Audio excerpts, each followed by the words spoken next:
Kas saab? Kas otseülekanne töötab?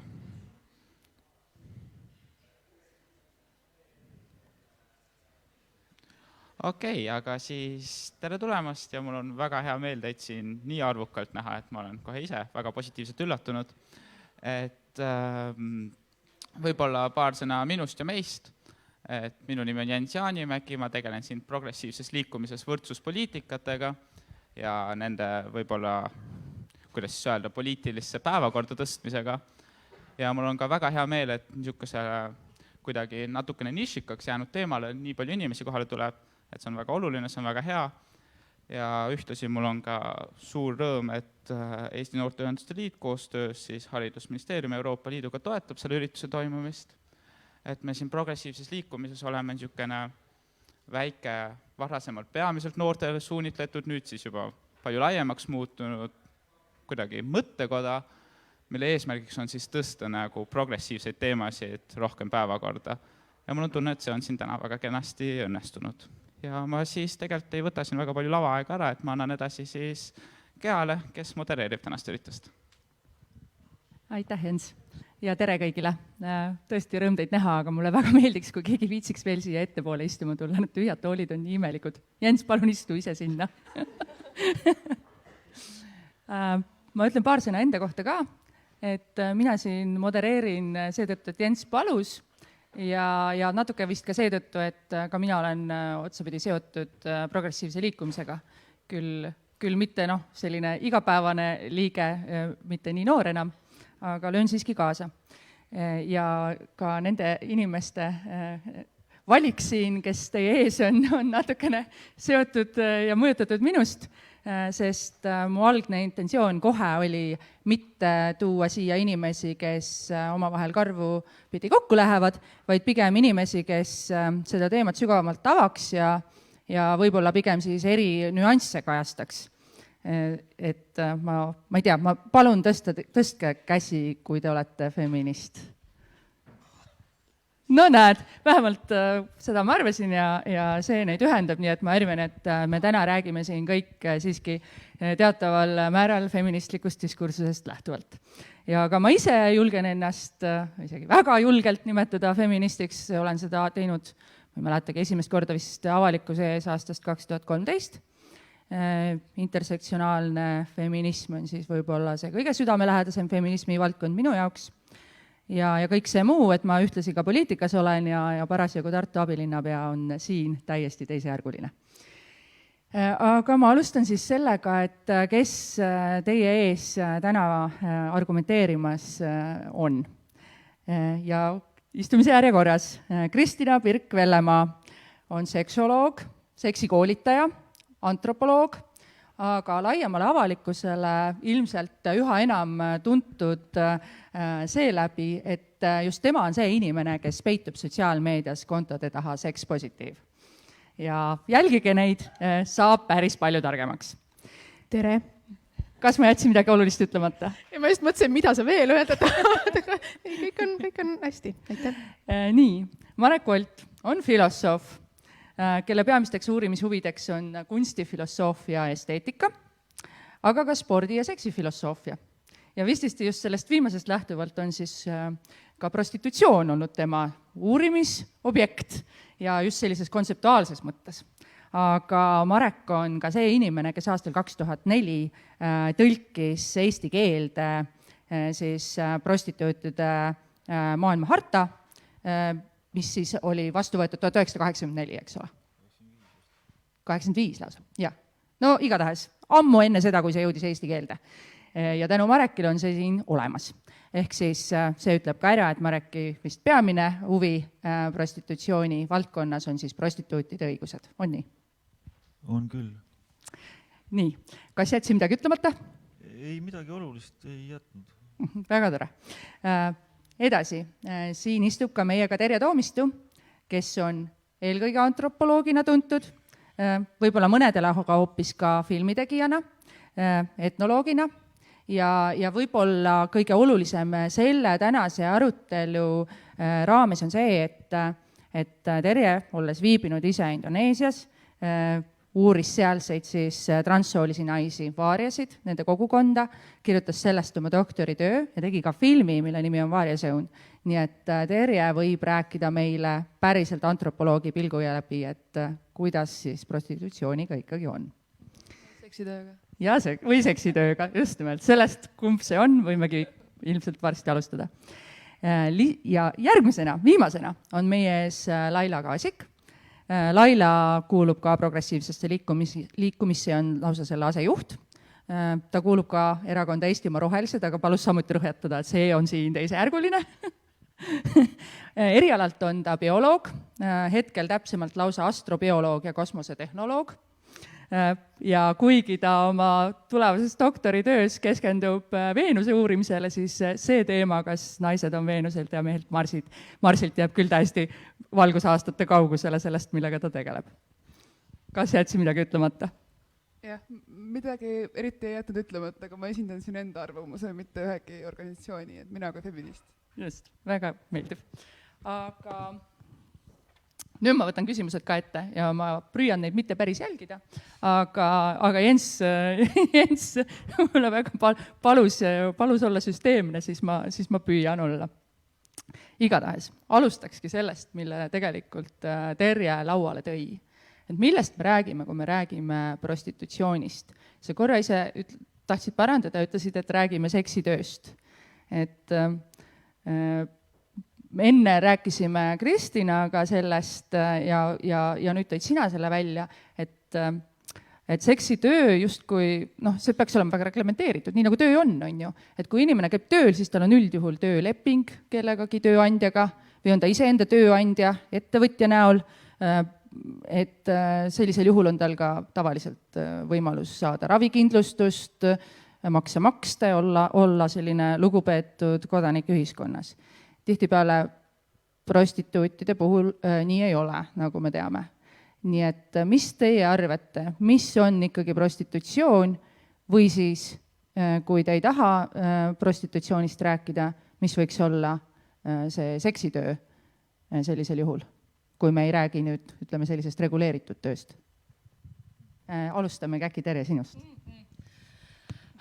No, prostitutsioon on sõna, mida seostatakse paljude feministide hulgas ikkagi sellise, et ta on nagu ohvristav sõna, ohvristav termin, et inimesed, kes on siis nii-öelda sattunud nagu prostitutsiooni küüsi, seal on ka selline moraliseeriv taak ja kõige sellele sellisele stigmatiseerivale, moraliseerivale, ohvristavale hoiakule, mis siis sõnaga prostituut või prostitutsioon kaasnes, käis siis 70. lõpus Ameerika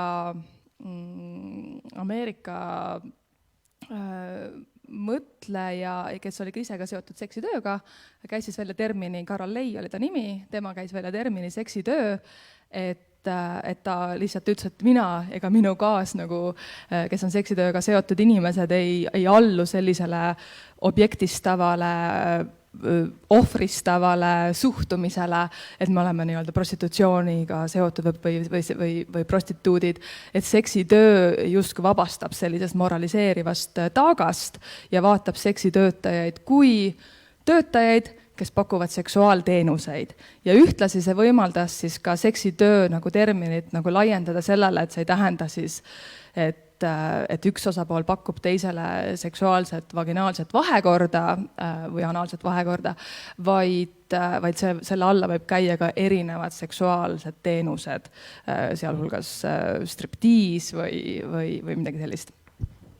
Marek, sina filosoofina ja kontseptuaalse uurijana? Ei, ma ei esinda siin nagu mingit filosoofia seisukohta, seepärast see on nagu, ikka pigem isiklik või jah. Aga ma olen nõus selle eelkõnelejaga siin väga hästi tõi välja, kahjuks see Carol Leigh siis vist lahkus meie hulgast siin alles hiljuti. Tema oli tõesti oluline autor ja mida ma selle prostitutsiooni sõna juures toon tähele, see on selge et kui Eesti tema avalikus käibes on see sõna, siis seda mõeldakse täiesti halvustavas nagu tähenduses. Ja nüüd teine asi on see, kuhu ma ise tahan sihtida on see, et kui meil on vajaka jäänud prostitutsiooni või prostituutide enese häält, siis on tegelikult küsimus, et kui palju nad tahavad ja nagu võtta nagu mängu väikse laiem mõiste, eks ju, et panna ennast nagu sekstöölise nimekirja, kus on veel palju muid töid, eks ju. Ja miks see on problemaatiline? See on sellepärast problemaatiline, et kui me lööme selle sekstöö mõiste niimoodi laiaks, eks ju, siis on nüüd, ühelt poolt, eks ju, sekstöötaja prostituut, eks ju, kitsamas mõttes, tamale oleks nagu õiguste eest, õiguste aspektist oleks hea, kui tal oleks mitmesugused kaasrääkida toetad, et see seltskond oleks suurem, jah, igasugused. Aga teisalt, eks ju, seal on see pinge sees selles mõttes, et mõned selles, keda me nimetame sekstööks, tegelikult ei taha ennast prostituutidega ühte kampa panna, eks ju, ja see on minu arust nagu probleem, eks ju, et nad ei saa, jah. Sa mõtled siis neid, kes pakuvad seda laadi teenuseid, mis võib-olla ei sisalda vahekorda? See läheb selle striptiisi juurde ja siis ka nagu, ma ei tea, telefoni kaudu ühendused, eks ju, ja niisugused asjad, eks ju. Ja nii, et see on minu arvates on see pingeline küsimus, eks ju, et kuidas seda ikkagi määratleda ja ma ei tea, mul ei ole lõplikult seisukohta, kuidas peaks tegema. Aga sa ise paralleelselt kasutaksid mõlemat sõna? Jah, ma eelistan sekstöö kasutada ja siis igaüks siis täpsustab, eks ju, mis töötaja see sekstöötaja siis on, kes ta siis on, eks ju, jah. Ja ma eelistan seda sellepärast, et sekstöötajad ise pigem kasutavad seda, jah, seda sõna, sellepärast, et kui nad ütlevad prostituut ainult niimoodi läbiva suure tähega, ainult siis ka nagu tsokeerida kedagi, et võtta ometi kuulda, võtke meid kuulda, eks ju, selles mõttes. Või niisugune jutumärkides prostituudid nimetavad ennast, nad ei, ma ei tea, jah. Ja nad ise helistavad sekstööd minu võrrates, Et see on siis töötaja perspektiivist ja tema kaitsest lähtuv defineerimine. Kuidas sina sellele vaatad, Kristina? Rebecca Põldsam on minusuguste kohta öelnud legaalne seksitöötaja. Mina olen seksuaalkoolitaja ja ma räägin seksuaalsusest ja seksist ja kuidas ma sellele vaatan, ma arvan, et enne läheb siin, ma ei tea, päike on juba looja muidugi läinud, aga see on nii mitmekihiline, mitmetahuline teema ja nagu Marek ütles, ma tahaks, aga et mida seksitöötajad või siis prostituudid ise arvavad või kuidas nad ise eelistavad, et selle töö kohta öeldakse ja samas on see väga libe tee sellist küsimust küsida, sest meil ei ole mingit ühte profiili prostituudist, seksitöötajast ja tõepoolest seksitöö all ka pornograafia, me arvestame ju sinna ja tegelikult on seksitöö niivõrd palju muutunud ju ajas ja selle väljundid on muutunud ja arutelud selle üle on muutunud ja selle ümber on muutunud ja samas, kui me räägime nagu sellest, milliseid mõisteid kasutatakse Eestis näiteks ametlikus ja ametniku keeles, siis prostitutsiooni kaasatud naised, mida hekki see tähendab, mis see kaasav juhtimine, kaasav eelarve ja kaasav prostitutsioon või et millest me räägime, kui me räägime asjadest või mida me ütleme, kui me ütleme sõnu, sest tegelikult sõnadel on ju väga suur jõud, väga suur tähendus ja see meie hoiakud kannavad neid sõnu ja need sõnad väga palju kujundavad ka meie hoiakuid. Aga mul ei ole ühte ja ainsat seisukohta, et ma arvan, et ma küsin rohkem küsimusi, kui ma annan vastuseid. Ma siia vahele ütlen, et me Jensiga tegelikult algselt tahtsime siia kutsuda ka päriselt seksitöötajat ja võin kinnitada, on kohutavalt raske leida sellist inimest, ehkki mõnda tean, me kõik ilmselt mõnda teame, aga mitte keegi ei olnud nõus siia tulema. Aga Laila, kuulame ka sinu arvamuse ära. Ma ei tea, kas mul on eriti palju lisada, et siin on väga palju juba häid punkte välja toodud, aga mina isiklikult eelistan terminit seksitöö, sellepärast, et prostitutsioon on nagu väga laetud termin ja see võib olla paljudel inimestel solvav ja samuti on see laiem, et kui sa sellest juba räägid, et kus sa tõmbad selle piiri, et mis on siis prostitutsioon ja mis on niisama seksitöö, see on nagu selline libisev ala, et kui palju on selleks vaja kedagi puudutada või mida teha, et see oleks prostitutsioon versus seksitöö. Aga ma arvan, et need on kaks erinevat terminit, mis omavahel kattuvad mingil alas. Ma arvan, et seksitööna saab rääkida sellest siis, kui inimene on ise selle tööga nõus ja ma arvan, et see mingil määral peaks välistama selle, et kus inimesed sunnitakse sellele tööle, et siis see võib-olla enam ei ole seksitöö, sest see ei ole enam töö. Ja, see oligi tegelikult järgmine küsimus, mida ma küsida tahtsin, et kui me jõuame väga kergesti tegelikult prostitutsioonist ja seksitööst rääkides inimkaubitsemiseni. Ja tegelikult me võime ju ülekantud tähenduses või kuidagi ka ütleme, rääkida inimkaubitsemisest, kui inimene ise ennast müüb. Et siin tekibki nüüd see küsimus, et kuidas me vaatame siis sellele, et miks kellegi vahendamine on kuritegu, Eesti seaduse mõistes ju on, eks ole, miks inimkaubitsemine on kuritegu, aga see, kui inimene ise mõnes mõttes oma keha müüb või isegi kui ta ei müü seda päris füüsiliselt, lubab seda vaadata, ma ei tea, OnlyFans on hästi populaarne, eks ole, et mis seda siis eristab ikkagi või et mis on see, mis selle piiri tõmbab inimkaubitsemise ja siis sellise agentse kaubitsemise vahele? Prostituut ise? Tere! Seksitöötaja ise.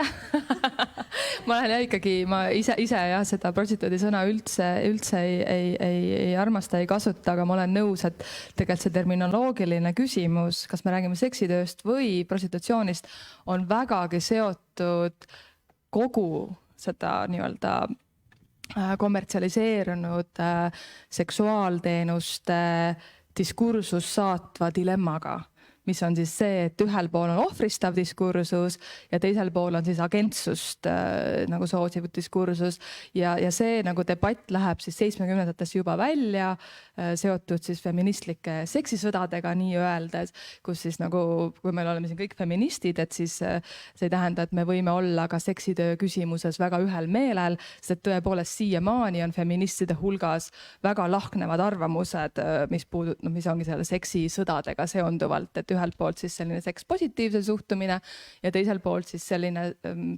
selline suhtumine, mis näeb seksitööd paratamatult soolise vägivallana, kus üks osapool, valdavalt mehed, kasutavad ära teist osapoolt, kes on valdavalt naised, et sealt on siis see sooline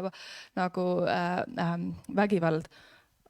Aga et see küsimus nüüd inimkaubitsemisest, et see ongi tegelikult kogu selle, kui me nagu mõtleme, et inimesel on nagu vaba voli enda kehaga teha, mida ta tahab, see on tema agentsus, see on tema valik, tahan näitan, tahan ei näita, tahan magan, tahan ei maga või tahan seksin, tahan ei seksi. Et see on ju nii nagu selline sekspositiivne, liberaalne nagu vaade sellele asjale. Aga teisel poolel on jällegi see, et ma vaatasin sellele siia tulles nagu üle ÜRO hiljutise raporti inimkaubitsemisest ja seal on väga huvitavad faktid ja ma kohe toon nad siin välja, et pooled inimkaubanduse ohvrid on naised. 77% naistest on siis inimkaubanduse ohvrid seksuaalse ärakasutamise eesmärgil, 72% tüdrukutest siis samamoodi.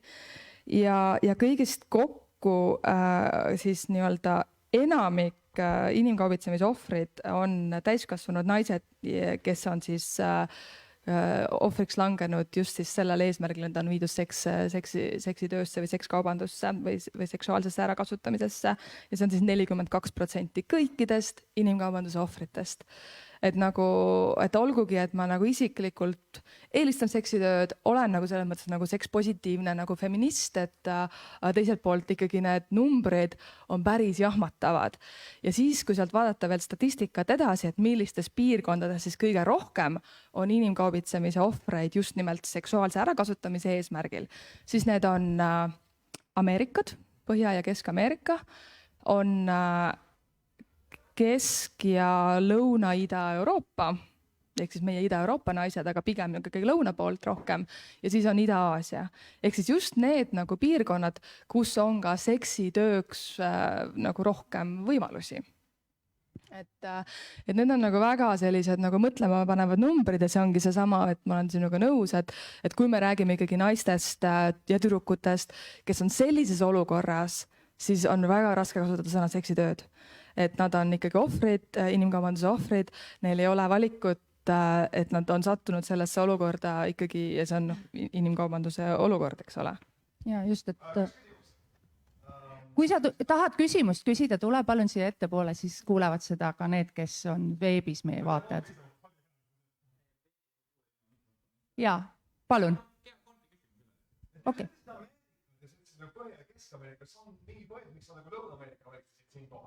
Seda statistiliselt lihtsalt, et kui ma ütlesin need piirkonnad, kus on nagu see, kus on siis nii-öelda inimkaubitsemise ohvrite hulgas kõrgem protsent neid, kes on just seksuaalse ärakasutamise eesmärgil, siis need 3 piirkonda joonistasid välja selles ÜRO raportis ja siis mina antropoloogina kohe hakkasin mõtlema, et ahah, aga need on ka piirkond, kus kultuuriliselt ongi rohkem võimalusi või nii-öelda rohkem normaliseeritud, kommertsialiseeritud seksuaalsus.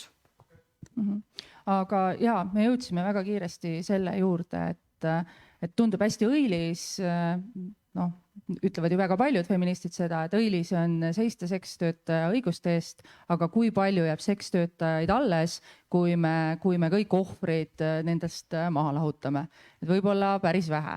Ja tegelikult nii mitmedki, ma ei hakka siin võib-olla tsiteerima, aga ikkagi mitmedki filosoofid ja feministid toovad seda välja või esile, et kui selline seksuaalne ekspluateerimine võib olla, eeskätt siis, kuna naised kipuvad olema enamasti ohvrid, olla üldiselt kahjustav naissoole või naisele kui sellisele ühiskonnas, eks ole. Naise väärtust degradeeriv või naise sotsiaalset staatust degradeeriv, eks ole. Et kas siis tohib üldse selliste õigustega tegeleda või neid, neist lähtuda, arvestades, et kõigile naistele tervikuna võib see olla päris kahjulik praktika. Kuidas sa kommenteeriksid, Marek, näiteks seda? Ma ei oska praegu öelda, kas see on kõigile kahjulik, aga ma mõtlen seda, et minu idee on kogu see, et ma ei hakkagi tegelikult põhimõtteliselt lugemagi, mitu prostituuti on või palju on, eks ju. Küsimus on selles, et olgu kas või üks sekstöötaja või prostituut, kuidas ta nimetab ennast, eks ju, isegi see on väärt seda, et ikkagi ta saaks teha, kui ta tahab seda tööd teha. Ja point ongi ühiskondliku Eestis ja diskussiooni probleem on selles, et avalik meedia ja Sotsiaalministeerium, eks ju, ma ei hakka nagu kritiseeriks minema, eks ju, on vägagi levitavad sellised hoiakud, eks ju, et inimene ei saa suhtuda üldsegi seksitöösse positiivselt, aga näiteks vägistamisse ja ahistamasse, kauplemisse, eks ju, nii-öelda heitavalt, eks ju, jah. Et see on see asi, mis tuleb lahti haakida nagu ühiskondlikult, mitte niimoodi, et me võtame lihtsalt omaks, näed, saad siin need defineerisid ära kusagil, eks ju, ministeeriumi kodulehekülje, nüüd võtame selle nagu selle teksti alla ja võtame seda omaks, eks ju. Ma ei taha seda võtta ja ma põhimõtteliselt võiksin nagu, ma arvan, ikkagi nagu mõisteanalüüsiga juba teha nii maatasa selle Sotsiaalministeeriumi kõiki need, kes tegelevad nagu natukene on seda mõisteidega tegelenud, eks ju, nagu need kaubitsemise asi ja inimkaubitsemise ja need asjad, eks ju. Et seal on, need on nii moralistlikult kallutatud ka, et nagu see lihtsalt on üle mõistuse.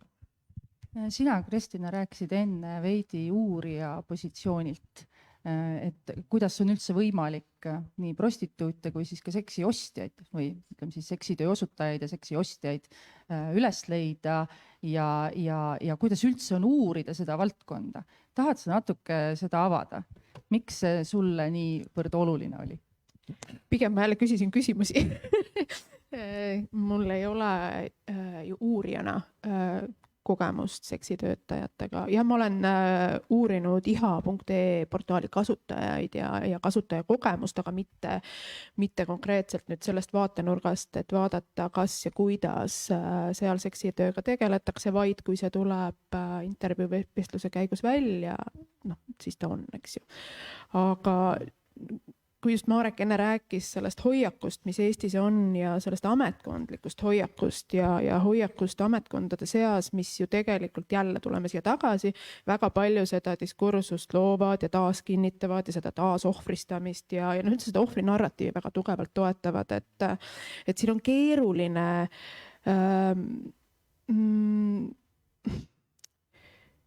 nagu oodata, nagu sa ka ütlesid, et seksitöötajad ei ole ka nõus näiteks siia tulema või siin rääkima, miks nad ei ole nõus. Et mis need põhjused on, miks nad ei ole nõus. Ma arvan, et me võiksime oma peas või ise keskis arvata, pakkuda, mõelda, mõtestada, mis need põhjused on, miks inimesed ei tule rääkima. Ütleme siis ikkagi niimoodi oma tööst. noh, ma ei tea, eks ole, kes need inimesed on, aga et mina seksuaalsuse uurijana, seksoloogina ja inimesena, kes igapäevaselt töötab selle mõistega, mis on seks, see tähendab öljardit asja. Nii palju kui on inimesi, nii palju on mõtestamist. Võib-olla see natukene läheb lappama ja natukene läheb kaugele, aga mulle tundub ka, et siin selles, ma isegi ei saa öelda arutelu, sest siin tekib kohe polariseerumine. Ka nagu Terje enne esile tõi, et ka feministide seas on väga erinevad arvamused ja me näeme seda tegelikult ka nii-öelda Eestis ju, ma ei tea, mis meil kõige rohkem teada olev platvorm on Virginia Woolfi grupp. Ja ka seal ei ole võimalik sellel teemal, nendel teemadel arutleda ilma, et väga kiiresti inimesed polariseeruksid seal. Ja mulle tundub, et siin on üks eeldus, et seks on midagi, mis on väga õrna, hella, romantilist, väga tundlikku ja kõikide inimeste jaoks ühesugust. Ja jälle, ma ei väida sellega midagi, vaid ma nagu viskan mingisuguseid mõtteid õhku, mis mulle tundub, et on sellised hästi suured komistuskivid või see on nagu mingi, ma ei ütle teatejooks. Aga siin on väga palju takistusi, mille taha me jääme kinni juba nende arutelude algatamisel, loomisel ja seal kusagil algetapis. Et sa jagasid mulle enne ühte artiklit, õigemini sellest ühte osa, mis siis käsitles just uurimisdiskursuse kajastust meedias. Ja mis sealt kõlama jäi, oli, et kogu see diskursus ei tooda ju suhtumist üksnes prostituutidesse või seksitöötajatesse. Konkreetselt käidi ka välja narratiiv, kus ka seksi ostja kohta jõuti väga kiiresti väiteni, et nad on seksisõltlased, eks ole. Ja meil istub seal Annika Tamme, kelle jaoks see on väga igapäevane tööteema, et ma usun, et Annika suudaks ja saaks sellest väga pikalt rääkida järgmine kord. Just, et mis on taaskord, eks ole, toodab sellist sotsiaalset stigma nagu mõlemalt poolt. Ja siin korra mul nüüd praegu teid kuulates tekkis see mõte, et mingis mõttes me teeme täpselt sama palju liiga, eks ole, kui me räägime kõik, prostituutidest on ju, kui me räägime neist, kes on agentsed prostituudid, kes müüvad iseenda tööd ja tahavad, et neid nimetataks seksitöötajateks, täpselt sama palju teeme liiga neile, kes on juba ohvrid. Kui me ütleme, et nad on prostituudid, sest see lähtub ikkagi ka justkui sellisest algsest ideest, et need on keegi, kes müüb ise oma keha. Enamasti nad on müüja, enamasti nad ongi päriselt ohvrid.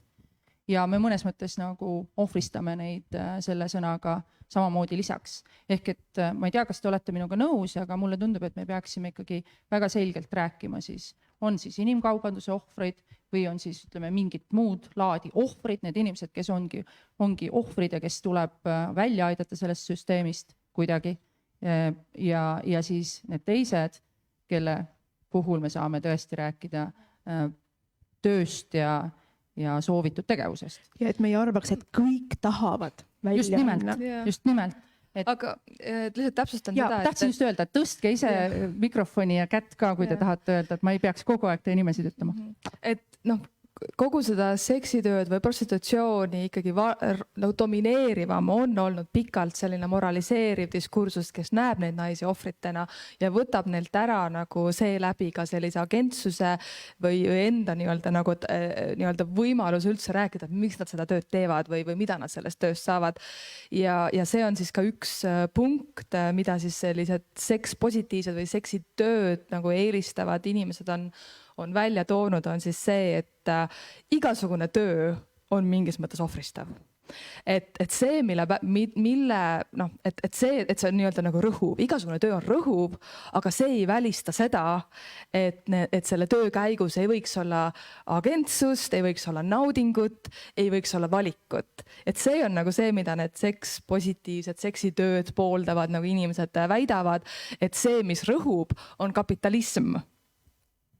Aga kas seksitöö juurde peab käima nauding? Ma mõtlen ka pakkuja poolt. Kas seksi juurde üldse peab alati käima nauding? Ja miks me küsime, kas seksitöö juurde peab käima nauding, kui me muu töö koha pealt seda ei küsi? Et kui ma küürin kuskil peldikuid, et ma ei nauti seda absoluutselt, et miks seksitöötaja seda kindlasti nautima peaks? Et kuidas on, ma tahtsingi sellele jõuda, et kuidas on seksitöö erinev mõnest teisest tööst fundamentaalselt ja kas ta üldse on. Aga samas on meil väga palju neid ütleme, seksi, ma ei tea, selliseid seksitöölisi, sa nimetasid Kristin ennast ka ise seksitööliseks, aga sina Pekka Põldsam nimetas mind. aga sina vist ei ole see, kellest ma räägin, aga meil on hästi palju Eestis ka selliseid seksitöölisi, kes pigem õpetavad meid nautima ja räägivad sellest, et eestlaste ja tegelikult üldse kõigi inimeste suur probleem maailmas on see, et me ei oska seksi piisavalt nautida ja me peaksime selle naudingu otsimisega tegelema. Kuhu see viib? Keegi vastata? Kuhu naudingu otsimine viib? Selles mõttes, et Kust tuleb tolm ja kuhu kaob raha? Et see täpselt, millest tegelikult Lailaga rääkisid, miks sa üldse küsid, et nauding peaks kuuluma tingimata, mille juurde siis, kas seksi juurde või seksitöö juurde. Et sina ilmselt seksuoloogina oskad kõige paremini vastata, et kui palju nauding kuulub seksi juurde ja kas ta peaks käima kokku selle sõnaga? Oppi.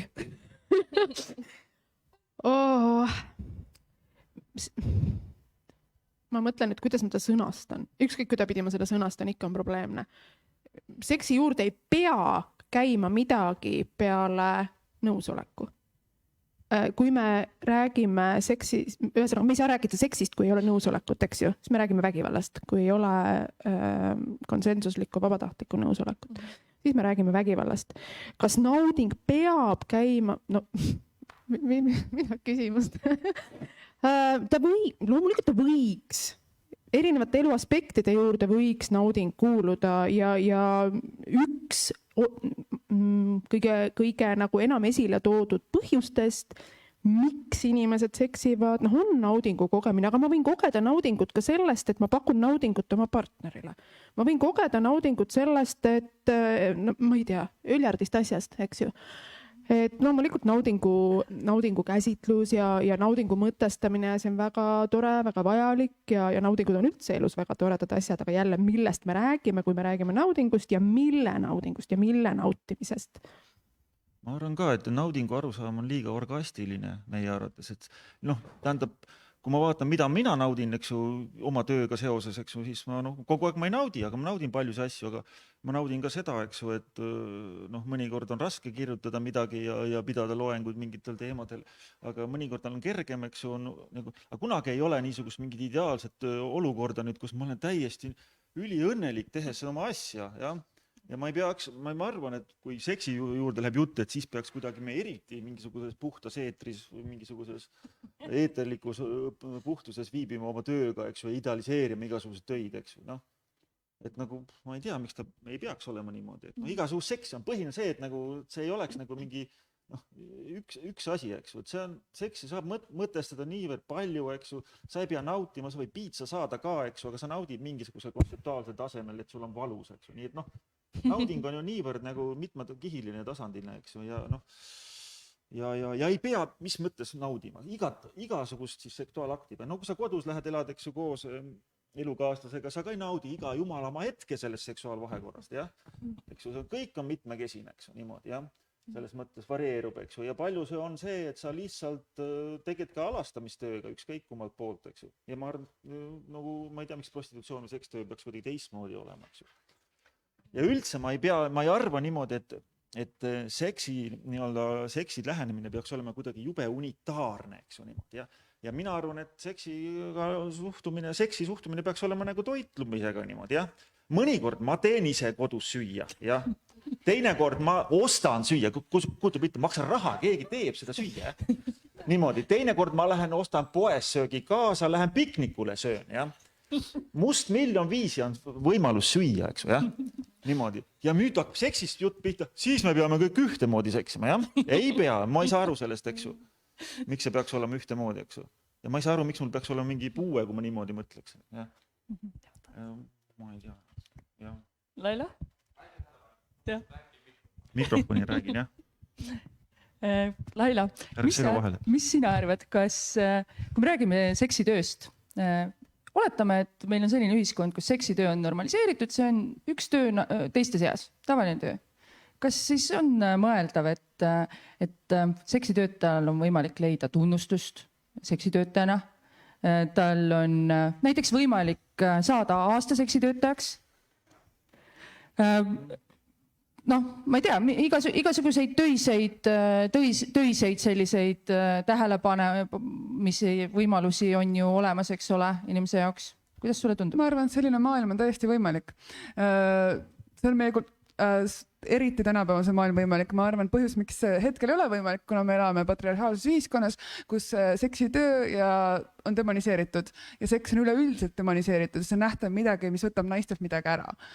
Kui me elaksime maailm... Kuidas?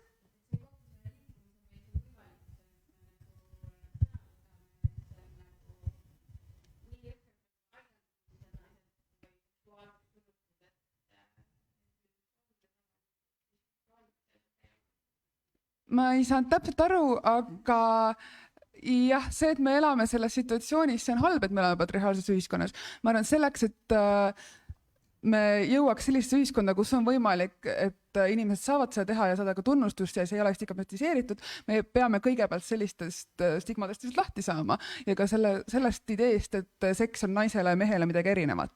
Minu meelest probleem selles, et miks naised seksitöös on demoniseeritud, on see, et minu kui bioloogi vaatenurk on see praegu. Minevikus, miks oli probleem prostitutsiooniga? Põhiprobleem oli see, et naised, kes magasid meestega ilma, et neil oleks kindlat abikaasat, ilma, et neil oleks toetussüsteemi, nad võisid lapsi saada. Rasestumisprobleem oli kõige suurem oht keskkonnale ja nendega vanematele ja sellepärast ma arvan, et kogukond tihti ei tahtnud selliseid inimesi enda kanda võtta. Tänapäeval meil on juba palju samme selleks võetud, et see võiks maailm muutuda, kuna meil on rasestumisvastased vahendid, meil on igasugused abivahendid olemas ja minu ideaalmaailmas me jõuaks sinna, kus naiste ja meeste seksuaalsust me ei näeks absoluutselt kuidagi erinevalt. Ja ka naiste rolli seksis ega meeste rolli seksis. Praegu me veel seal maailmas ei ole, aga ma loodan, et me jõuame sinna. Koos tänapäeva tehnoloogia arenguga. Aga kujutleme siis nüüd ette, et meil on selline ühiskond ja me tahame jõuda sellise ühiskonnani Eestis. Mis on selleks vajalik? Teatavasti, me jõuame regulatsiooni juurde nüüd, on ju. Eestis on, mis meil on? Eestis seksitöö on lubatud. No, ütleme niimoodi, et on dekriminaliseeritud, ei ole reguleeritud. Selles mõttes, et seksitöötajad üldjuhul töölepinguga tööd ei tee. Mõnikord võib-olla on FIE-dena registreeritud, aga ilmselt siis mitte päris otseselt ei saa seal EMTAK-i kategooriana seksitööd määratleda oma põhitegevusalana näiteks. Aga meil on ka erinevalt ja teistmoodi reguleeritud riike, sealhulgas nagu ka Euroopas, eks ole. Meil on Rootsi mudel, kus me jõuame taas selleni, et prostitutsioon või seksitöö on naist degradeeriv, objektistav praktika ja kus siis seetõttu on seksiost kriminaliseeritud. Seksi müüa võid, aga kes ostult tabatakse, on põhimõtteliselt kuriteo korda saatnud. Ja siis on meil näiteks nagu Taani ühiskond, eks ole, kus meil on prostituutide ametiühingud ja prostitutsioon või seksitöö siis reguleeritud üsnagi põhjalikult. Millist ühiskonda me siis nüüd ette kujutame või millise tee me valime või kuidas teile tundub, et kuhu suunas Eesti praegu liikumas on? Marek? Kuhu suunas ta liikumas on? Ma väga halvasti liigub vales suunas minu arvates selles mõttes, et mul tundub, et on väga suur jõud on ühiskonnas praegu nendel, kes suruvad ka või teevad kõik selleks, teevad lobitööd selleks, et seksi ostmine kriminaliseerida. See on see suund ja selle vastu ma tahaksin olla ja igal viisil, eks ju. Ma ei hakka rääkima enda ideaalidest, eks ju, võib-olla tõesti ma olen liiga Uus-Meremaa mudeli moodi või idealiseerib. Räägi, mis see Uus-Meremaa mudel on siis? Ma arvan, seal on vist ikkagi niimoodi, et dekriminaliseeritud on kõik asjad ja kõik aspektid, eks ju. Ja see detailisse minna, mis seal on, aga põhimõtteliselt see tee on see, mis ma pean silmas ka, eks ju. Aga tähendab selles mõttes, mis puutub Rootsi mudelisse, siis ma suhtun muidugi Rootsi ühiskonda väga positiivselt või sümpaatiaga, eks ju, välja arvatud see Rootsi mudel seksuaaltöö juures, eks ju.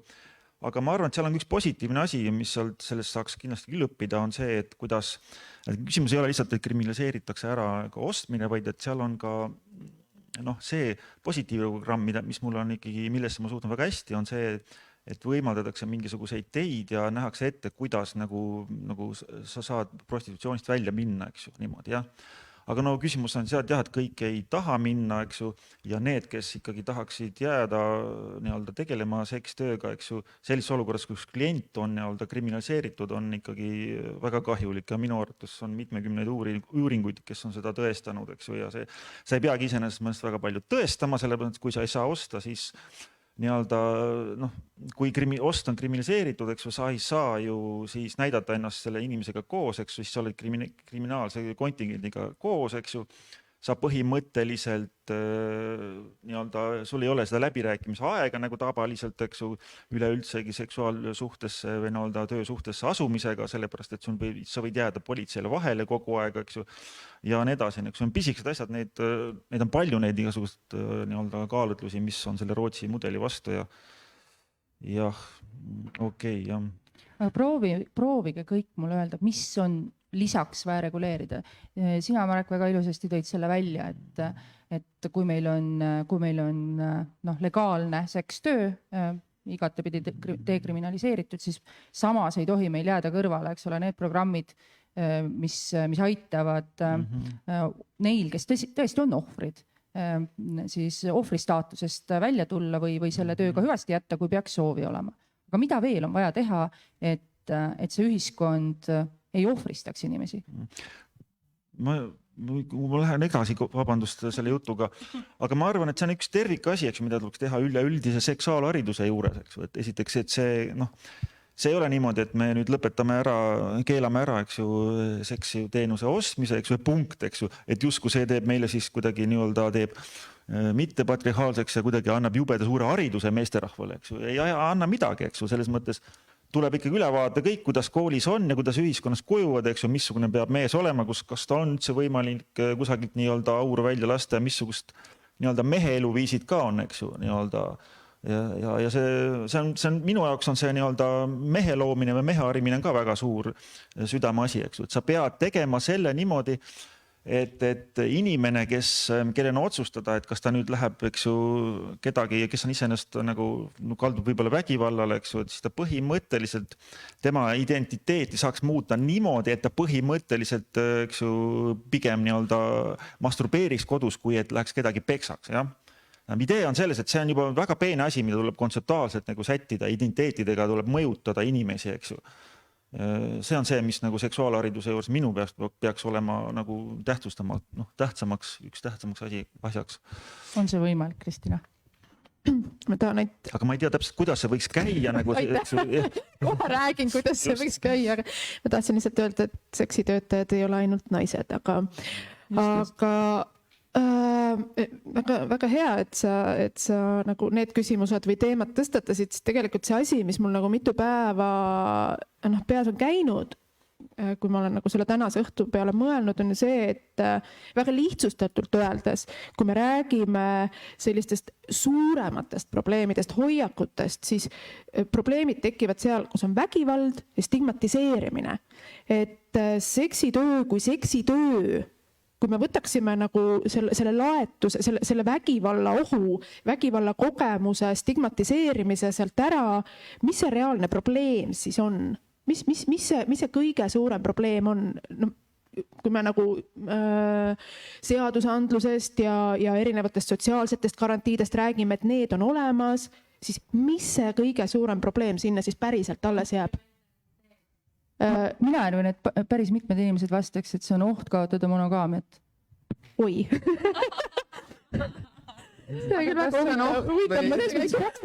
See kogu meie ühiskond tundub olevat niivõrd ikka veel sellise patriarhaalse sellise sanktsioneerimisega seotud, eks ole. Monogaamia kaotamine ei ole mingi oht, laske käia, kes tahavad. Ma ei arva, kõigil on probleem sellega, siis... Ja see on ohvrimentaliteet, aga see on ohvrimentaliteet, mida surutakse kusagi poole, kellegi peale ja samas Terje korduvalt kasutab väljendit sekspositiivne, mis on väga hea, mida ma tahan siia juurde öelda, on see, et jälle need samad arutelud, eks ole, mis tekivad väga kergesti kipub tulema ka selline argumentatsioon või õigemini süüdistus, et teie sekspositiivsus tähendab seda, et ei näe probleeme selles süsteemis või süsteemi taga. Ma julgen öelda, et näeme küll. Aga ei, jälle... te olete aju pestud. Aga et millest me jälle räägime, kui me räägime asjadest ja kus need reaalsed või suuremad ja süsteemsed probleemid peidus on. Ma saan aru, et see on nagu mega suur mägi, mida ma siia praegu ehitan, aga ja ma ei arva, et seksuaalharidus üksinda on mingisugune võluvits, aga ta on kindlasti väga, väga oluline, mitte ainult soobinaarselt rääkides või erinevatest normatiividest rääkides, vaid seksuaalharidus on olemuselt üldse on üks väga oluline asi. Ma ei tea, kuidas me nüüd siia jõudsime, aga jah. No seksuaalhariduse sellist võluvitsast rääkides, et kuidas ta meid vabastada saaks, no ma ise mõtlen, et kas me jõuame kunagi selleni, et gümnaasiumis näiteks karjäärivalikutest rääkides oleks sekstöötaja lihtsalt üks valikuist teiste seas. On ta mõnedele inimestele meeldib olla teenindaja või teiste abistaja või hooldaja rollis, eks ole. Ma ei tea, kas see päriselt läheb sinna kanti, võib-olla läheb, aga kindlasti mõningatel puhkudel ta läheks sinna. Ja siin on jälle seesama küsimus, et millest me räägime, kui me räägime seksitööst, me räägime väga erinevatest asjadest. Ja see on selline argument, mis hästi kiiresti on jälle visatud sinna justkui nagu tiigi peale, et vaadame nüüd, kuidas lainetus hakkab toimima, kui me ütleme, et kuidas teile sobiks, kui kutsekoolis õpetatakse seksitöötajaid, aga mis siis oleks? Ja see ei ole see, et davai, homme hakkame pihta, aga ma päriselt küsin, et mis siis oleks ja kust kohast sinu seest tuleb see küsimus ja see küsimuse laetus. Et need on need kohad, mis nagu mind väga käima tõmbavad ja mis mind väga-väga huvitavad. Ma mõtlen nagu selle peale, et selline sekspositiivne suhtumine, mõtleme nagu inimeste peale, kes on tõesti väga head seksijad. Nad on tantrakurud.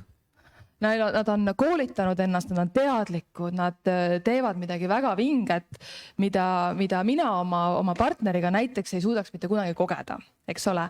Ja see on siis see, et see seksitöö on tema jaoks nišš, see on valik, ta on eksklusiivne, tema valib omale oma kliendid, tal on kõrge tasu ja nii edasi.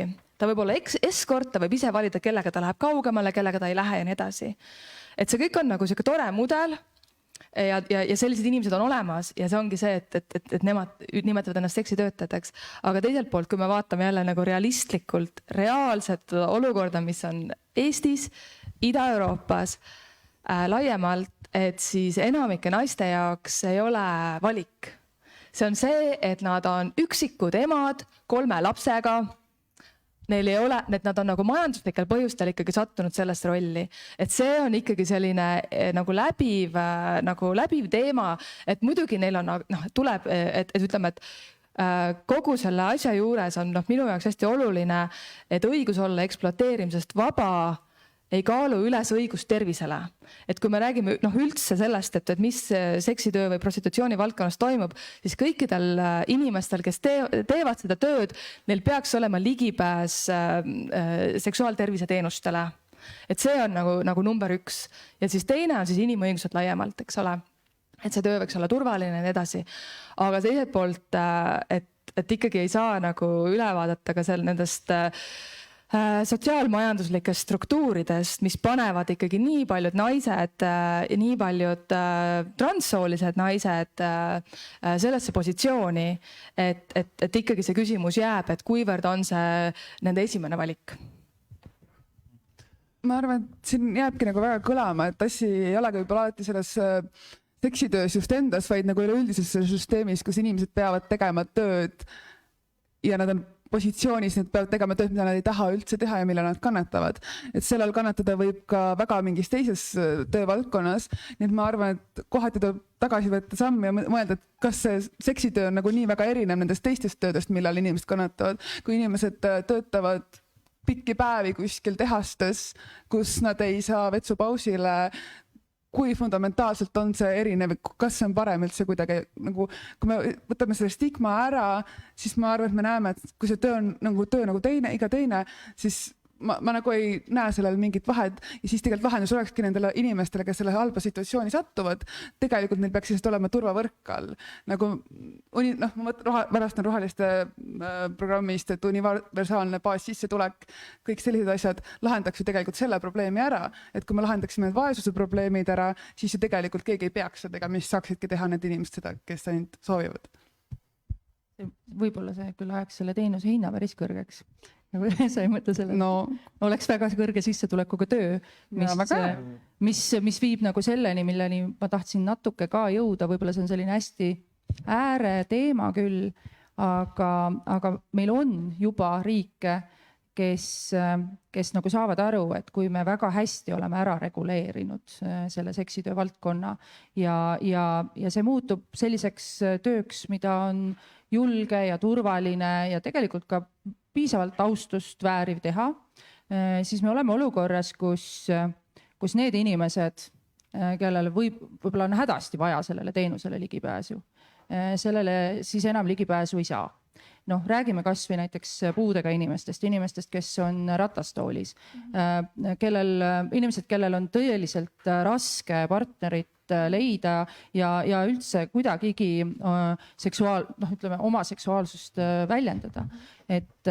Ja siis sellisel juhul ma arvan, et me hakkame rääkima riiklikult tasustatud seksitöötajatest, kelle eest nii-öelda tarbija või klient ei peagi tasuma või kuidas teile tundub?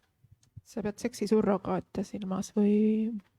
Erinevaid, eks ole, jah. Aga mul on nagu väga hea meel, et sa tõid selle välja, sest et ongi, et kui me mõtleme nagu nõudluse poole pealt, et siis see stereotüüp on ikka see, et seksi ostja on see misoküünne mees.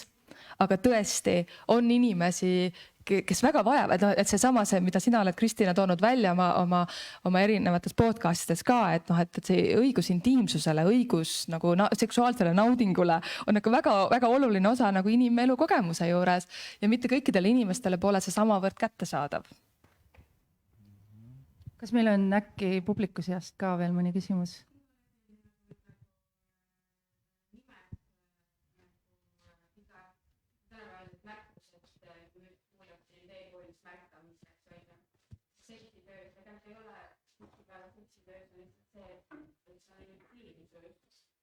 Seksitöötaja on õppinud jagama, oskama pakkuda, siis ükskõik kellele puhtalt sellest, et inimene ja nii edasi, et see ei ole puhtalt ainult seksidest, tihtipeale ainult ongi ainult intiimsus,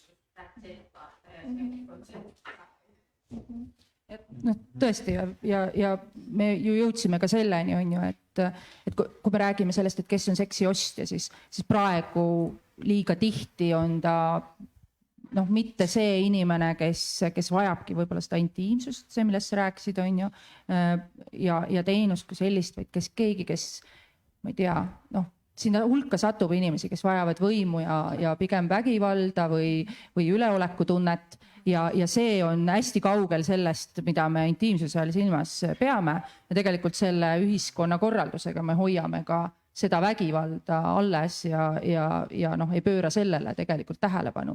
Kui me võrdsustame kõik seksiostjad ühtviisi kurjategijateks, siis me oleme väga kaugel sellest, et mõista neid, kellel on tõeliselt probleeme, eks ole, intiimsuse leidmisega. Jah, ma tahtsin enne ka juba sellele kaasa rääkida, et see Rootsi mudel, see absoluutselt mulle on vastukarva endale isiklikult, kuna nagu ma lugesin seda intervjuud, kus seksitöötaja ütles, et head kliendid läksid minema, halvad jäid alles.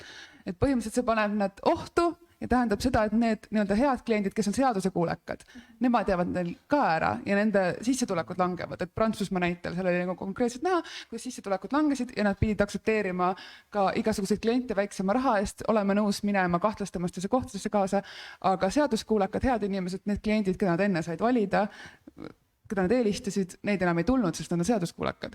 Ja ka ammugi inimesed, kelle need päriselt vaja, tihti pigem on, ma arvan. See on nagu siis, kui süüfilis levima hakkas, kuna seksitöö oli väga tihti, eks ole, ka saunadega seotud ja nii edasi, siis suurest hirmust keelati ära nii saunad kui seksitöö, mistõttu see kolis palju ebahügieenilisematesse tingimustesse ja tegelikult tähendas palju hullemaid kannatusi inimestele. ja me tegelikult mõnes mõttes elame siiamaani selles järelmites, et varem oli ühiskond vähemalt seksitöö koha pealt ütleme stigmavabam vähemalt. Töö kui selline oli üleüldse vähem reguleeritud. Ja kriminaliseerimine alati ju veab põranda all ja nagu on näha, et USAs on läbi kukkunud war on drugs, et see asi tekitab nii palju kriminaalset võrgustikku sinna juurde, et ma arvan, et iga asja põrandale surumine teeb selle ohtlikumaks selles osalejatele ja ka kõige nõrgematele. Aga siis ma pean küsima, et kui me nüüd räägime taaskord sellest tulevikust, kus seksitöö on reguleeritud, et kuidas te vaatate sellisel juhul kupeldamisele või ütleme seksi vahendamisele? Kas ka seda saab reguleerida?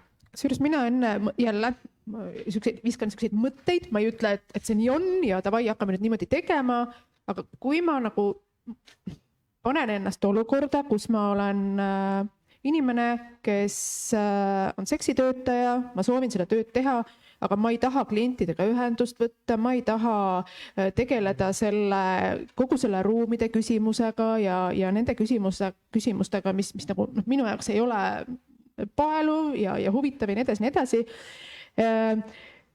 siis tegelikult praeguse seadusandluse järgi on tegemist kupeldamisega, seksi ostmise vaheldamisega, kui mul on ka, ma ei tea, inimene, kes ka telefoni võtab, ta vastab sellele telefonile ja ma ei tea, lepib mingisuguseid aegu kokku ja jälle ma võtan siit täiesti vägivaldselt ja väga lihtsustatult välja selle süsteemse vägivalla, misogüünia, kõik need sotsiaalsed probleemid, aga puhtalt, kui asi olekski reguleeritud ja seda on võimalik teha turvaliselt, sotsiaalsete garantiidega ja selle nii-öelda vahendamine jälle, eks ole, see on selline jälle laenguga sõna ja assisteerimine siis või? Et kui keegi teeb ära nagu selle töö ja tema eesmärk, et mina olen näiteks see, kes talle maksab palka selle eest, eks ju, mitte tema ei ole see, kes teenib vägivalda kasutades selle tulu ja ma saan sealt pisku, siis ma jälle küsin, et miks mitte? Aga see on see Saksamaa mudel, mida on nagu ka kritiseeritud ikka väga palju, et seal on siis ka see vahendamine nagu lubatud ja seal ikkagi naised on tihti ikkagi sellised väga ohvripositsioonis, et peavad magama päevas vähemalt 3 inimesega, et üldse olla nullis. Et kui palju sa siis nagu tööd jõuad teha päeva jooksul füüsiliselt, füsioloogiliselt? Ma arvan, et see on see reaalsus. See tekitab ju ka küsimusi sellest, et kuidas reklaamid ennast kui teenindajat on ju, et kui ainus võimalus, kuidas reklaamid on nii-öelda kohtreklaam ja seal vaateaknal olemine on ju, ma ei tea, sa ei saa teha tavapärasel moel reklaamikampaaniat näiteks, nii nagu mingite muude teenuste osas tehakse, et näiteks, et meil on siin kõige parem hooldekodu on ju, tule meile kliendiks, et siis see ka sanktsioneerib ühiskonnas.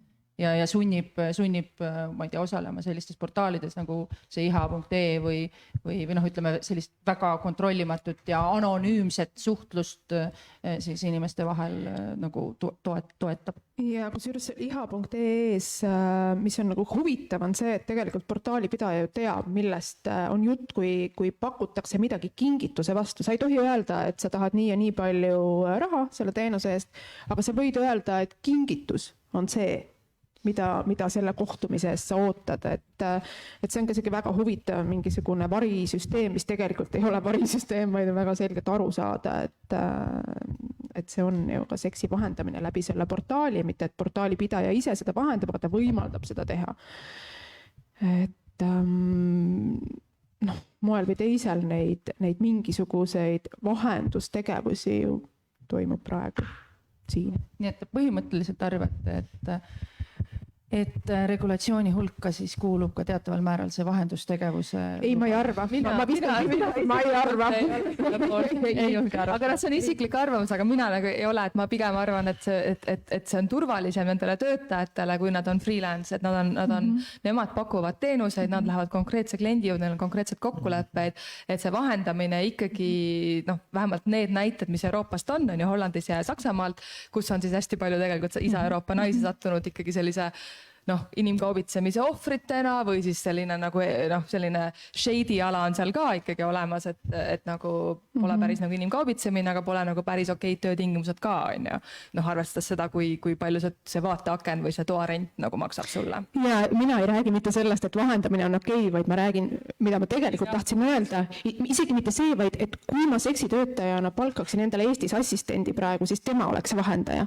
Ehk siis kui oleks inimene, kes võtab vastu lihtsalt telefoni kõnesid, lepib aegu kokku jälle mingist düstoopiast rääkides ja tuues selle praegusesse olukorda, siis see oleks vahendamine reaalselt. Kui ma ka tahaksin, et keegi teine tegeleks just nimelt selle telefonikõnede ja aegade kokkuleppimisega. Et see on näiteks minu poolt suunatud või minu otsus või minu valik. Ma arvan, et igasuguse tööga on väga kerge minna sinna, kus tööandjal on väga palju töötaja üle nagu võimu ja seda ma olen näinud igasugustes teenindavates töödes, eriti need, kus on rohkem naisi, kus on inimesed, kelle teenust nagu vähem hinnatakse. Et ma arvan, et kui mingid firmad, mingid vahendajad, see on väga-väga ohtlik tee, kui keegi töötab kellegi teise all.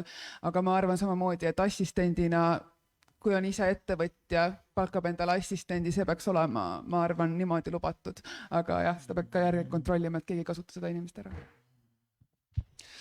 Nüüd ma lihtsalt ütlen, et me peame siin hakkama ajaliselt, eks ole, tasapisi kokku tõmbama, et ma laseks teil kõigil veel rääkida sellest, mis teil praegu südamele jäänud on. Et kui võib-olla see arutelu ei läinud päris õiges suunas teie jaoks.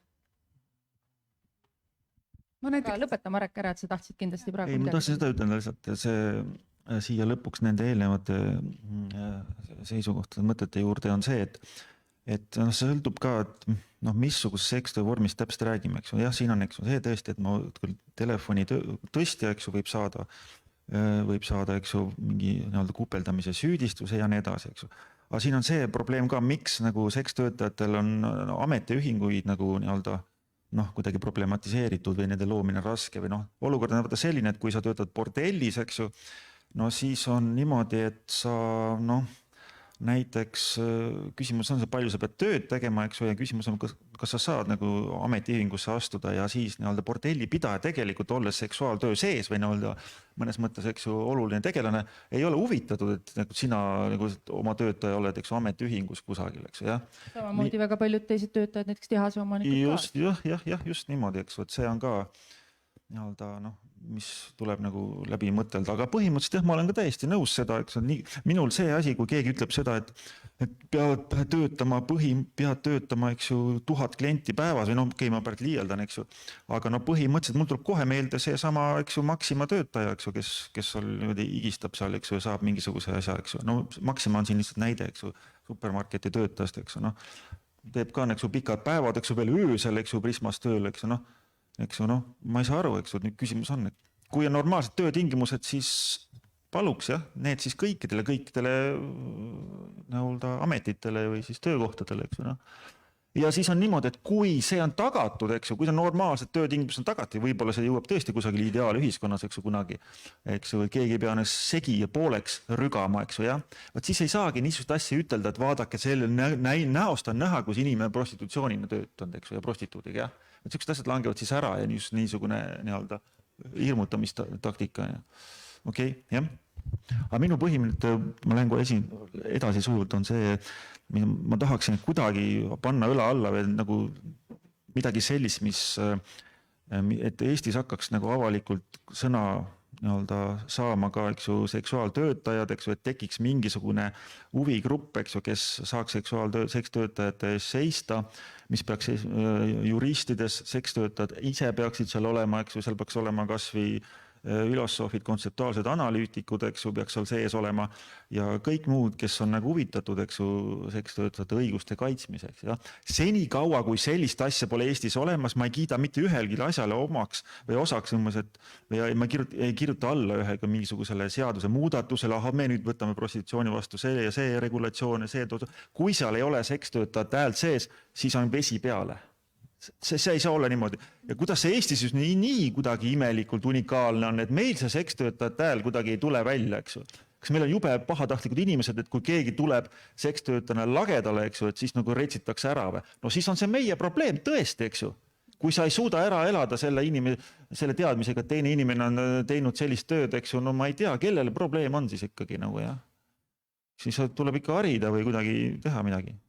Ja ma lihtsalt kommenteerin, et kui me veel Kristinaga ühes töötasime seksuaaltervise kliinikus, siis mul õnnestus sattuda Soome koolitusele, kus osales koolitas meid muuhulgas ka üks kohalik sekstöötaja, kes küll tegeles BDSM valdkonnas ja on ka sellest raamatuid kirjutanud, aga mis oli minu jaoks kõige põnevam, oli see, et ta andis meile ette 4 lehekülge umbes lepingu näidise, mille ta oma kliendiga sõlmib enne, kui ta üldse midagi teeb. Ma tahaks tähelepanu juhtida mitmekesisusele seksitöö vallas üleüldiselt, et siin on nii palju erinevaid vorme, et alustades tõesti sellest OnlyFansist, lõpetades selle, kas või seesama minu enda uurimust, doktoritöö uurimus Indoneesiast on ju, kus me räägime transsoolistest naistest, kes tõepoolest väga paljud ikkagi tegelevad seksitööga struktuursete põhjuste tagajärjel. See tähendab seda, et nende perekond on nad hüljanud teismelistena, nad on põgenenud kodust ära, läinud suurde linna, leidnud seal teised omasugused, leidnud kogukonna. Ainus viis ellujäämiseks on see, et läheme linna peale, seal on mehed, kellele me meeldime. Ja nüüd on nagu see nüanss, et selline struktuurne nagu majanduslik vaade on hästi ühekülgne, et see vaatabki neid justkui nagu süsteemi ohvritena. Ja kui mina tegin seal oma antropoloogilisi välitöid, veetsin siis väga palju aega öistes Indoneesia linnades ja nendes kohtades, kus siis seksitöö või vahendatud seksuaalteenus siis toimis, et siis mida ma kuulen on see, et see ööelu ei ole mitte ainult raha teenimise koht, vaid see on ka nii-öelda iseolemise ruum. See on koht, kus me saame kokku oma sõpradega, see on koht, kus me saame ennast väljendada naisena, mõeldes siis selle peale, et Indoneesias on ju 90% elanikest moslemid ja päevases valguses on ka teatud standardid, kuidas sa võiksid väljas käia. Mitte siis kõrgetel kontsadel miniseelikus, aga öösel on siis see koht, kus siis see noor varia, tal on võimalik nagu mängida või nii-öelda välja elada endas siis see kuninganna, kes ta tahaks olla või kanda täpselt sellised riided, nagu ta tahab.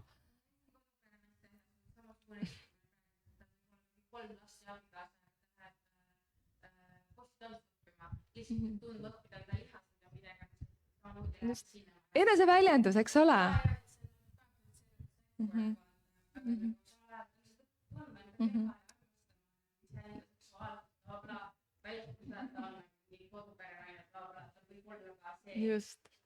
Just ja mis veel variasid puudutab, on ka siis see, et kuivõrd on nad transnaised, siis see koht seal öises Indoneesia linnas on ka võimalus üldse kohtuda meestega, kes peavad neid atraktiivsed ja väärtustavad neid naistena. Et see on siis see moment, kus siis seksitöö ristub nii-öelda naudinguga, et sul on nauding puhtalt nagu seksuaalsest vahekorrast, teiselt poolt on sul nauding sellest, et sind väärtustatakse naisena. Nagu mees tunnistab sind naisena, kes sa enda sees tunned, et sa oled transnaise positsioonis siis. Et see on nagu selline üks nagu näide, aga näiteks just eelmine nädal ilmus Vice ajakirjas huvitav artikkel Ameerika eakatest seksitöötajatest, kes olid siis 60 pluss või midagi sellist. Ja siis nagu vähemalt need, kes olid seal artiklis kajastatud, olid kõik oma tööga väga rahul, väitsid, et see on tõstnud nende egosid, tõstnud nende enesekindlust oma kehade suhtes ja neil on kliendid, kes neid väärtustavad ja pluss on ka hea raha. Et see mitmekülgsus on nagu hästi-hästi oluline ja nüüd kui ongi, et mis see siis see lahendus nagu on regulatsioonides, et mingis mõttes see, mis Eestis on, et see on dekriminaliseeritud, kriminaliseeritud on alaealsete ostmine ja vahendamine, minu meelest see nagu raamistus isegi on okei. Aga nüüd ongi, et mida on juurde vaja, on siis see, et oleks kindlasti tervishoiule ligipääs, et oleks vähem moraliseerivat, stigmatiseerivat diskursust, et mis üldse võimaldaks seksitöötajatel kaasa rääkida nendes küsimustes, sest praegu seda ei ole olnud, eks ole. Et siis nii-öelda inimõiguste nagu lähenemine ennekõike oleks siis minu nagu perspektiiv sellele asjale.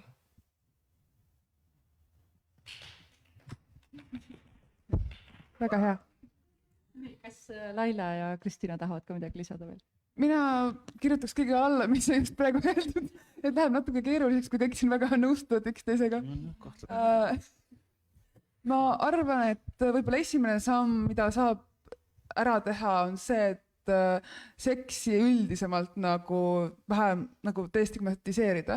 Et see oleks võib-olla see esimene samm, kus need ka seksitöötajad saaksid välja tulla. Jah, ma teen seda, sest seks ei ole enam naisena stigmatiseeritud ja samamoodi ka teised nagu vähemused teevad seksitööd. Paljud noored geimehed peavad pöörduma selle poole, keda vanemad ära lükkavad, transinimesed, et kui nende gruppide olek ja nende tegevus on destigmatiseeritud, siis ma arvan, et ka see seksitöö aspekt sellest kaob võib-olla natuke rohkem ära. Ja üks asi, mida ma tahtsingi välja tuua, et üks asi, et kui seksitöö ei ole reguleeritud, inimesed ei maksa makse, nad ei saa tervisekindlustust, see on üks asi, mis on väga halb selles, et ei ole reguleeritud. Et meil on ilmselt hästi paljud inimesed rahul sellega, et nad saavad seda tööd teha, aga samas nende töö ei lähe nii-öelda arvesse riigi silmis. Ja, mul on väga raske midagi lisada. Ma arvan, et see üldse seksuaalsusest rääkimine, seksist rääkimine, mitmekesisus, see, et me saame kuidagi rääkida rohkemast kui mingisugusest ühest kontseptsioonist, ühest nägemusest, ka naudingute puhul, eks ole, erinevatest naudingutest ja ka sellest, mida seks inimeste jaoks tähendab ja mis on üldse seks, et ja kui palju muutuvad mingisugused arusaamad ja nägemused just nimelt näiteks siis, kui seksitöötaja saab naudingu, et kas me siis ka suhtume sama stigmatiseerivalt. Ühesõnaga, neid küsimusi on miljon, aga selleks, et neid küsimusi tekiks, selleks me peame neid kogu aeg õhku viskama ja seda arutelu pidama ka omavahel, ka lisaks muule feministide vahel, et praegu, no mitte ainult, aga nagu me juba oleme rääkinud siin korduvalt, see polariseerimine on nii tugev ja see emotsioon tuleb siia väga tugevalt kaasa, millest selles mõttes on ju ka aru, mida ma ka mõistan, kui me räägime jälle Ida-Euroopast ja räägime sellest, kas see on inimese jaoks valik kõikide muude valikute seas, aga see ei tähenda seda, et me ei tohi küsida, et me ei tohi arutleda, et me ei tohi tõstatada neid küsimusi ja jälle tulles tagasi selle juurde, et kes on need inimesed, kes seksitööd teevad, et me näeksime, kuulaksime, et see, et inimesed ei taha tulla ja rääkida, see on ju millegi näitaja väga selgelt. Aga see ei juhtu nipsust ja see ei juhtu üleöö, et selleks on jälle vaja tõstatada neid teemasid ja ka seks positiivselt arutleda nende üle. Ja ma selles mõttes olen küll väga nõus, et need on kaks eraldi teemat, aga võrdväärselt olulised teemad. Me ei saa tappa üht teemat teisega ja kui me seda kogu aeg jätkuvalt teeme, siis me ei lahenda kumbagi. Aga on teil veel küsimusi või me siin? Ja, tule siia, kellel käsi on. Tule siia. Teised kuulevad ka, kes siin kõige ees või? Leila rääkis enne väga kenasti sellest seadusekuulekast kodanikust, kes ostaks seksi, kui see oleks legaalne ja ei ostaks seda, kui see on kriminaliseeritud. Sealt kohalt tekikski küsimus, et aga kui me legaliseerime sekstöö, kas meil on piisavalt sekstöötajaid, kes on nõus seda tööd tegema, sest et see kõvasti kritiseeritud Saksa mudel näitas, et neid sekstöötajaid ei jagu ja selle võrra suurenes inimkaubandus seal. Et kuidas seda probleemi saaks lahendada?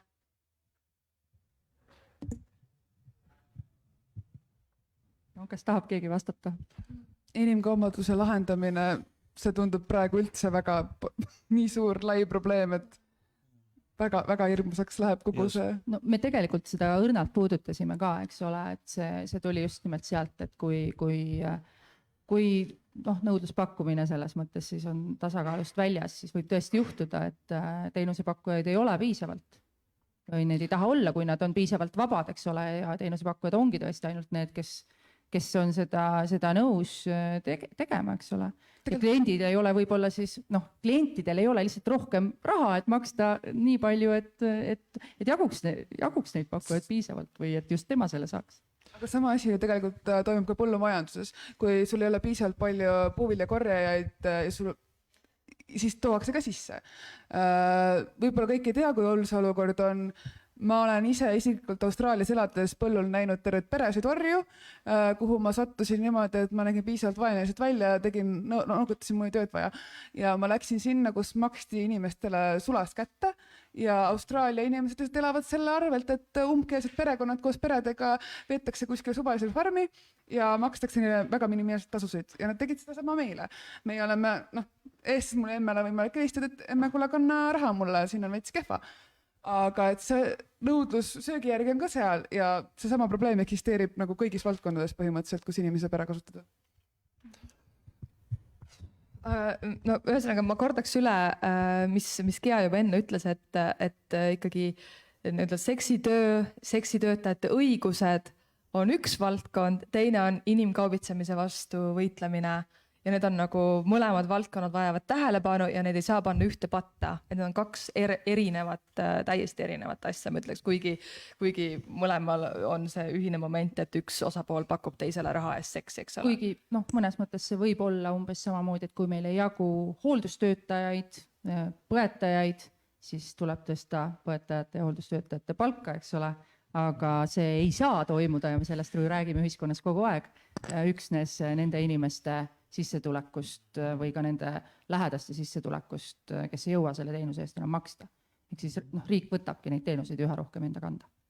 Aga mind endast huvitab ka, et miks seal Saksamaal ikkagi neid, kes ennast ametlikult registreerisid seksitöötajad, miks see arv nii väike on. Ma kahtlustan, et selle taga on seesama stigma, et see jääb sinu töö nii-öelda päevikusse või sinu ajalukku, sul on võimalik 10 aastat hiljem, kui sa tahaksid oma minevikule nagu selja pöörata, et ta jääb siin, just, et inimesed kardavad seda, et see on nagu jälle seotud selle stigmatiseeritusega.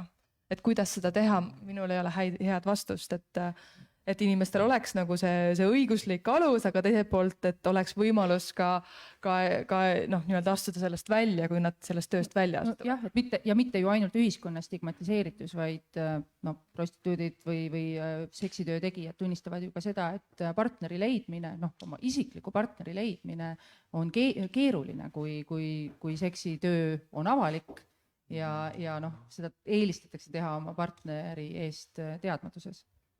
Praegu vähemalt veel. Ja see ei ole ainult stigmaga seotud, on ju, vaid on ka stigmaga, aga tegelikult mitte ainult selle töö suhtes olemasoleva stigmaga, vaid palju laiemalt siis selle stigmaga, et kuidas me suhtume üleüldse seksi.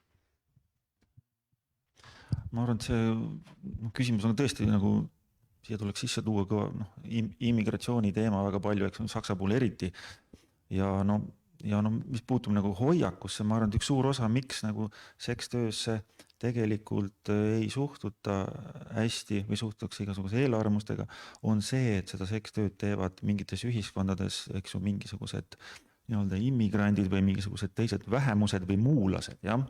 Ja see on tegelikult üks nagu suur osa sellest nagu halvast suhtumisest ja eks ju, erinevad ühiskonnad muidugi erinevad, aga ikka põhimõtteliselt, eks ju. Just.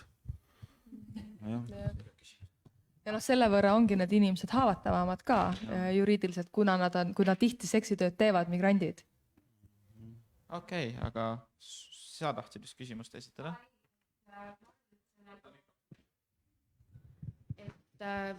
Ainukene probleem ongi selles, et see on nii stigmatiseeritud.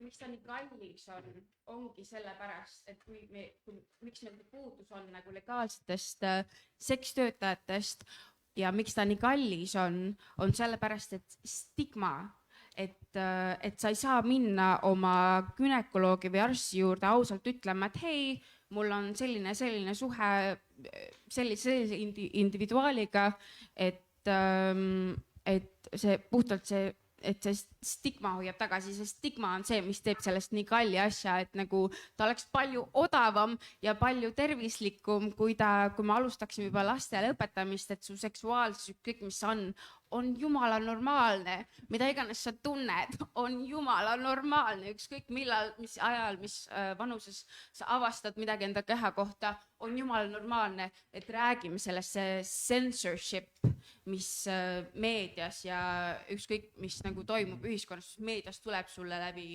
reklaamide alateadlikult mida sa edastad oma lastele edasi, oma body image'i kohta, mis sa igapäevaselt teed oma hommikurutiinides.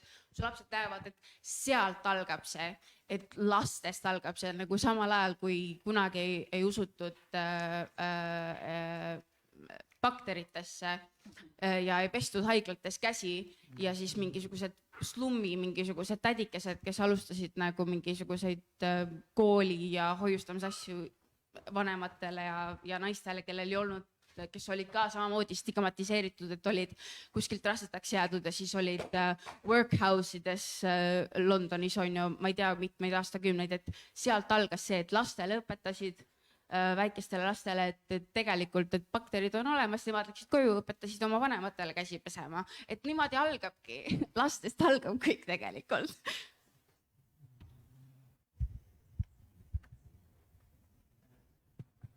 Nii, ma arvan, et me oleme üle aja vist päris palju juba. Või on veel üks küsimus? On, tulid sa küsima siia? Tule küsi ikka oma küsimus ära, kui sa juba tulid.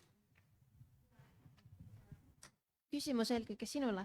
Kas meil on mingit reaalset informatsiooni praegu inimestest, kes tegelevad sekstööga Eestis, et missuguses positsioonis nad on, kui palju on sunnitud, kui palju on FIE-dena, kui palju on niisama mustalt? No meil on see statistika, mida Tervise Arengu Instituut kogub, et statistikat on ja sellega saab täitsa avalikult tutvuda, et kui paljud on inimesed tõepoolest, kes ja ka sellega, kui palju kogetakse vägivalda, mis laadi vägivalda, mida sealt välja tuuakse.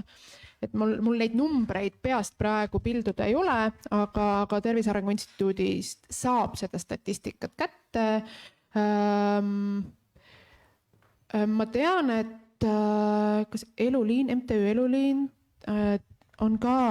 tegeleb ka uuringutega, aga kus maal või kui kaugel või kuidas seda nagu konkreetselt disainitakse, seda ma ei tea.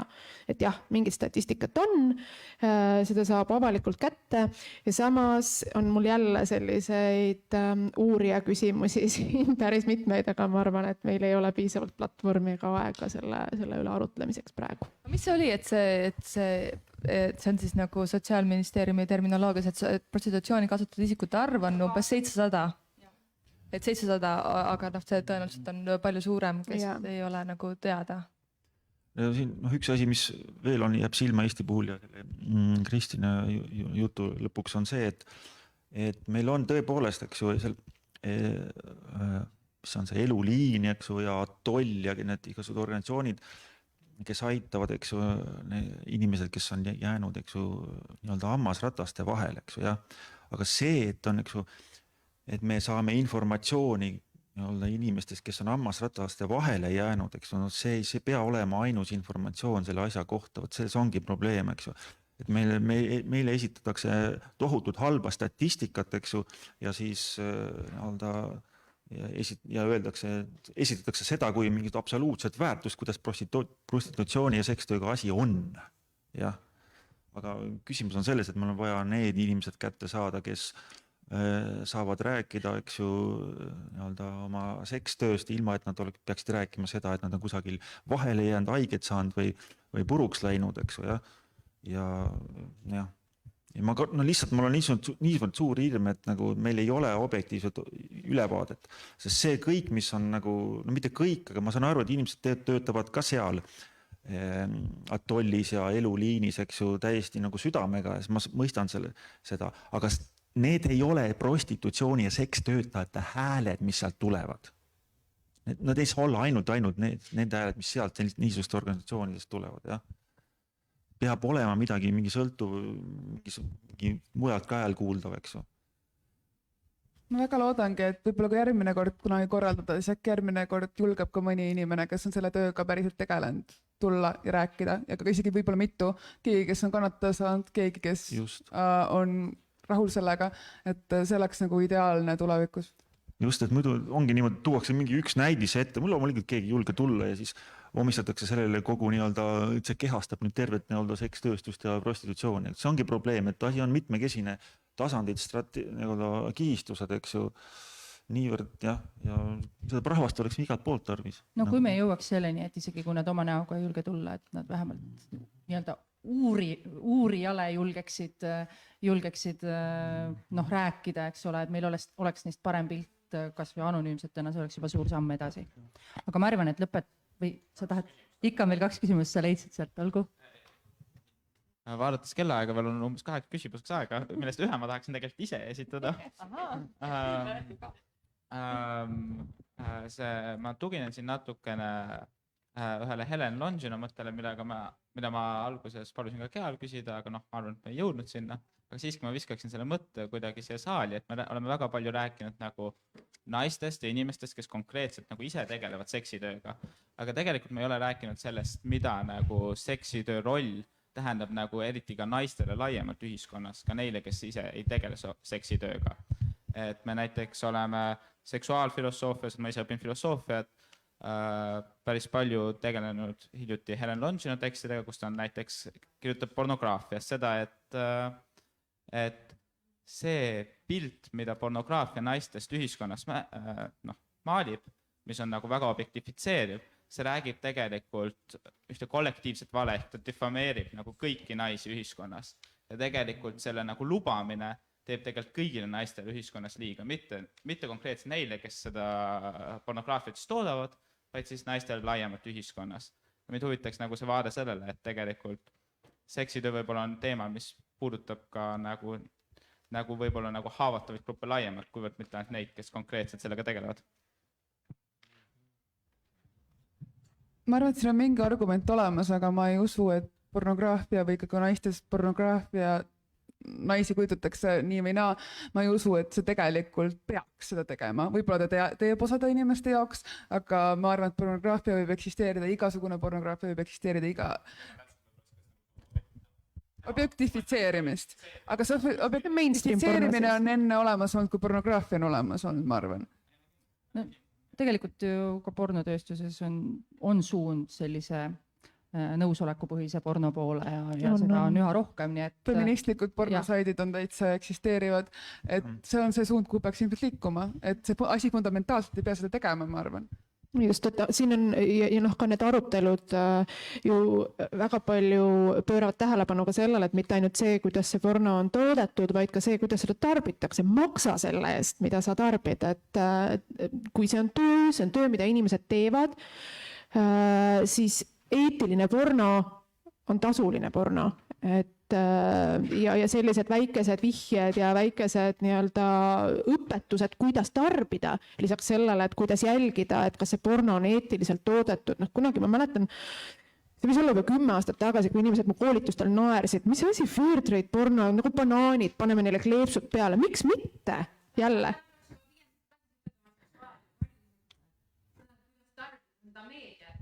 Ja tegelikult seda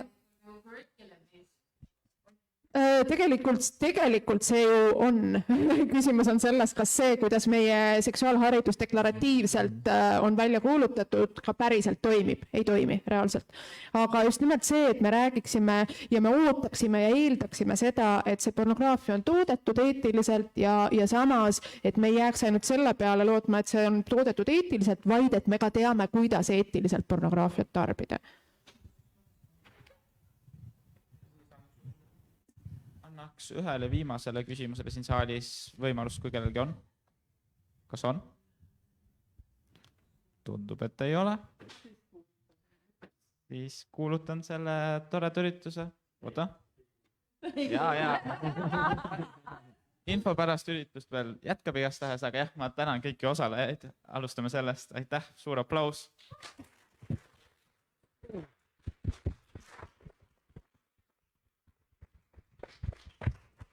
Nii, ja üleüldiselt ütleks veel nii palju, et Ja, tegelikult mul on 2 asja. Esimene asi, ma panin need registreerimislehed, need ei ole regamislehed, kuna Euroopa Liit rahastab seda üritust ja kuna Euroopa Liit tahab tõestust, et siin oli rahvast, et siin käivad inimesed, et me saaks ka edaspidi rahastust taotleda, edaspidi rahastust saada, siis palun igaüks, kes siin on, pange oma nimi kirja, see lihtsalt suurendab meie rahastust. ja teine asi, need QR-koodid, mis te näete, viivad teid meie veebilehele. Ma väga soovitan teil jälgida meie Facebooki, sest ma kohe-kohe panen välja meie järgmise ürituse, mis toimub juba 2,5 nädala pärast, mil siis otsib vastust küsimusele, kuidas saada noored valima ja selle nimi on siis Ajurünnak mind ei koti. Et ma väga soovin, et te jälgiks ja ma väga ootan teid kõiki sinna. Aga minu poolt aitäh, jah. Jah, ja üleüldiselt, kui teil on tunne, et teile sellised üritused meeldivad ja te soovite nagu ise võib-olla ka sõnakese kaasa rääkida, siis väga soovitan meid jälgida, kõik informatsioon on siin ja võib-olla isegi liituda. Liitumine on peaaegu tasuta, vist 5 € aastas või midagi sellist. Ja üleüldiselt võite ka lihtsalt toetajaliikmeks tulla, võite ka niisama meie kommuuni kuuluda. Aga jah, hoidke meie tegemiste silma peal. Aitäh!